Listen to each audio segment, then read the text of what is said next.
Well then, welcome back to Pomino's. Hope we're all doing really well. And what we're doing today is the preview, the big game, the danger game, as everyone keeps saying. Every game now from till the end of the season will be, I suppose, constituted as a danger game. As when you're in this position, finals is on the horizon. You've got to keep your eye on the ball. And we've got the Eagles this week, a side that historically we haven't done well. You've got to go back way back when. Last time Carlton won against the Eagles in Perth, and it is potentially a tough one. Let's have a look at the backstory of these two teams. The Eagles, obviously, they've been decimated by injuries. You are looking at the two most injured sides in the comp, almost 17th currently, with a win column not looking too healthy. 2 wins, 13 losses, and a percentage of 57.13. And it's been a real tough season for them.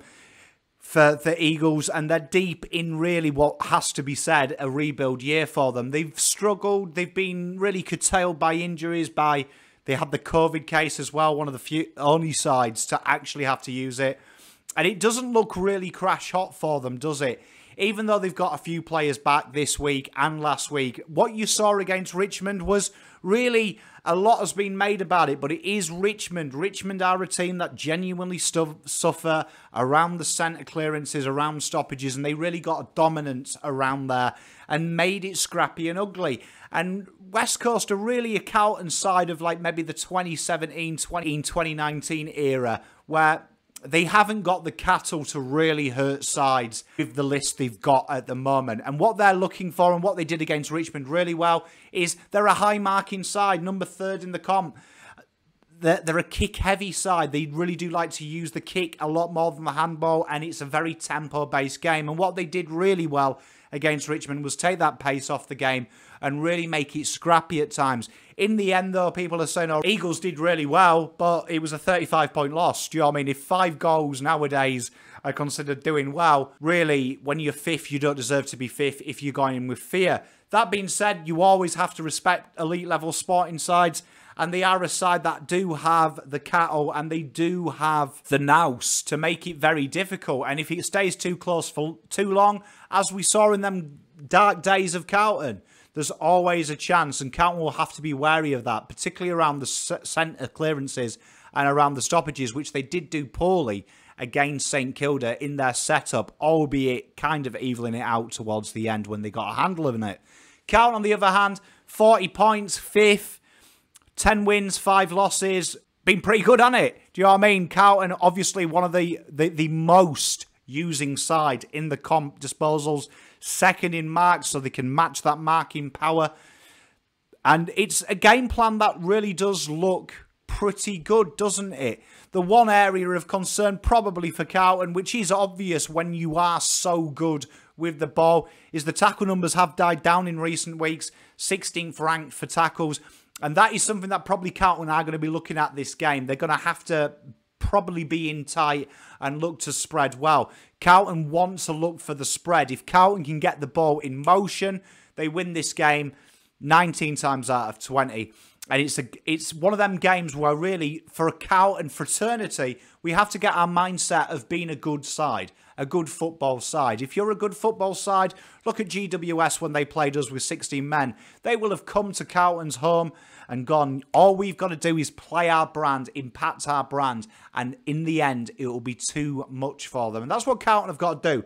Carlton play their game, they win this game, and they win it very well. And that's what Carlton have got to go in, and that's what Vossi will be going in with as well. The selection there, no real surprises really on the selection table.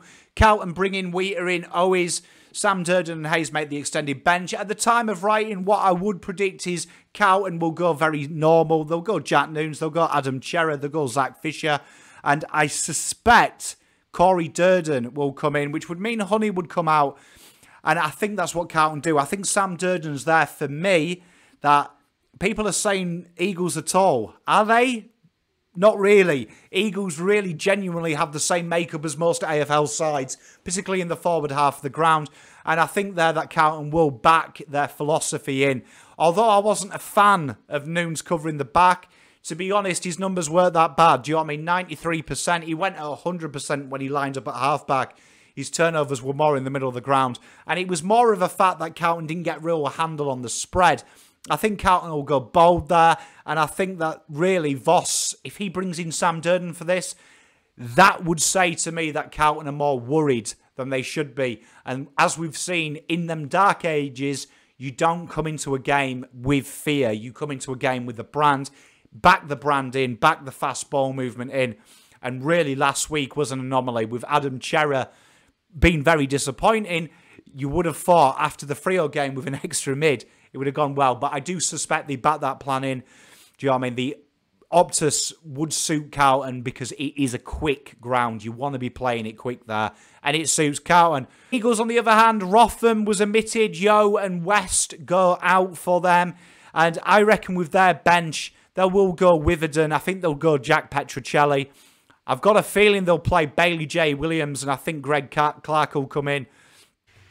Hey you guys and girls, make sure you hit that like button, hit that subscribe button. If you do want to as well, you can go a step further and you can become a member of the Pommy and Oz crew. Link is in the description to do that. Just click it, or if you are already subscribed, it should say join. If you are on Android, if you are on iOS though, click that. Wonderful little community. We do things like sponsor Domaku, Shandor, big member of the community as well, Pommy and Oz. We like to give back here. It's a nice little fun community and it helps us do wonderful things like the content we produce for you. Thank you so much for your support. Remember, 48% of you haven't subscribed to the channel. Let's do that. Let's smash that 3K and really, really go into 2023 with a huge, huge subscribership. Can't thank you enough.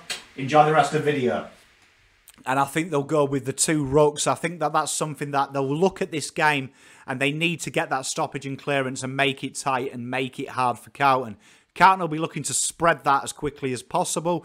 With Cottrell and O'Brien in there, I think will have a key role for Carlton. But as for selections, there's nothing in the both selections that I think is a concern for Carlton. Keys to winning then for Carlton, it definitely is winning it around the centre, winning it around stoppages and getting that spread.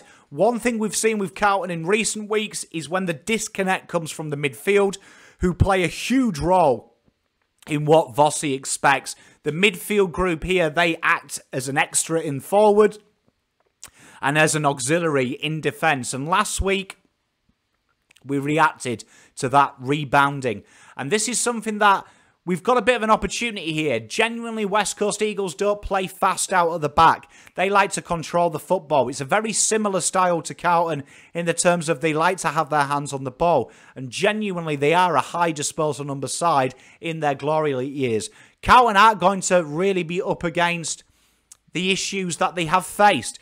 Duggan's very good. Jones floats around there as well. They float Redden back there. But genuinely, their primary ball user down the back is Shannon Hearn. And he isn't going to be breaking lines like a Jet Sinclair, like a Hill. He's going to be looking to penetrate that pass. And that's why Carlton are going to have to really make sure their midfield is up there as that third wave of defence and lock it in. And eventually, numbers will take their toll. For Carlton, that's what they want to do. They want to play their game, get them handball chains going. Don't look to overuse it and work hard ahead of the ball. If Carlton play their brand of football, they have nothing to fear because it should be too much. As Tigers showed last week, it's all right getting excited. Nick Natanui's there. It's all right getting excited that Darling and Kennedy are there. What Carlton will have to do is they trust their structure, they trust their system, and they should put the scoreboard pressure on. And as we know, chasing is very hard to do when you haven't quite got the cattle. For the Eagles, it's quite simple. Slow Carlton down. Make it methodical. Cause an area of doubt. One thing Carlton's midfield group has been guilty of is overuse of the football when pressure comes. And that's something that the Eagles really need to look last week where they did get some good pressure numbers and really look to focus it. It was one of the first times that they've won the centre clearances, their stoppage clearances this year. And it was basically against a side that generally gives it up. They're not bothered about it. It's not their primary focus. But their pressure was really good for the first two quarters and really caused an issue. That is something that Carlton have got to be wary of. If they start having the space closed down, they've got to look for them uncontested. And that's something that Carlton have struggled in recent weeks. But they should have a rollicking from last week and really be confident in their task. But for the Eagles, it's quite simple. Bring that heat, bring that pressure, create that uncertainty, and there is that little chink in Carlton's armour until it gets ironed out for them to worry about. But it's a lot has got to go right for the Eagles as opposed to Carlton, as we know. What will happen if? Well, what will happen if they do what I suspect, Bailey, Williams and Nick Nat? It's a good rotation, although Bailey Williams I wouldn't say is an elite ruckman. He is a ruckman that can cause trouble, but Nick Nat needs no introduction. They have confirmed that he's still on limited minutes, so that means that Carlton will have a little bit of a breather. But what Carlton have got to do is, and what TDK has really got to do here, is make sure he does what he did against Darcy and make sure what he did against Lobb. And that is start to create that space.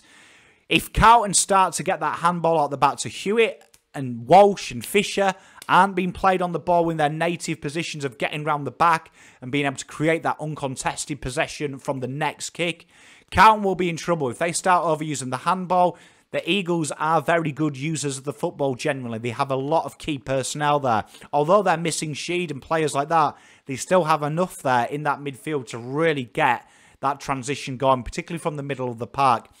If Carlton start playing overuse of the football, that invites pressure. When it invites pressure, we see a total destruction of the Vossi game plan. And really, we do struggle here on in to really get an impetus of the game. However, Carlton will have that in the back of their mind that when that generally does happen, they still create opportunities. And they'll look at that back line of the Eagles and say, you know what, we've got the numbers here. We can do it. All we've got to do is get it in and lock it in. If the Eagles don't bring that pressure and they allow Carlton to get a foothold, particularly early, this could get messy for them. Carlton have got the pace on the outside to hurt them. They've also got the balls on the inside to go through the corridor. And when you've got two pillars like Charlie and Harry, it is a bit of an issue. I think their backline, albeit very talented when they've got players like Witherden, who is still nursing an injury, and Barras, it's still way too much because the way that Carlton can drag them, I don't think they have the third to stop players like Motlop, Silvani, and especially when Owens comes in, which brings that huge tackle pressure for Carlton. #1 tackles per game inside 50. Gives them that little edge, and I think they really did miss that last week. I do expect to see as well Sard and Sard and Doherty really make that back pocket situation their own, and I think you might see a little bit of less time from Chera in half-back, and I think they'll go back to their native 50% on the ball, which is very important. All in all, I can't see the Eagles giving it. I'd say they've got less than a 5% chance of winning this. This is a proper game where you've got to look at it from an objective point of view. Carlton are 5th, these guys are 7th. That isn't by luck. That is by design, and Carlton have got to go in this as a 5th place side and say, we play our way, we play our system. They can't compete with us, and all we've got to do is play our brand, as we've proven this year when we've played top teams. We have caused them issues. Carlton need to win this game. This is an important game for them to win because it sets them up for the year ahead with a tough game against Geelong next week, knowing that if you can sneak one of Brisbane, Geelong and Melbourne, you've got a top 4 chance staring you in the face and a potential, dependent on results this week, to go into to be tied on 2nd, which could be huge for the boys. So a big one for that. I predict Carlton win this one by 5 goals. I think they'll match the Richmond's score. We'll forget about it and we'll move on to Geelong. Let me know in the comments what you think. As always, much pleasure. Tune in tonight to watch me on Teams with LetDog, and obviously I'll be covering this live. I am debating on doing a live watch along for the VFL game, so you can ask questions while we're in there. So let me know in the comments. See you over the weekend. Have a good one. Palm out.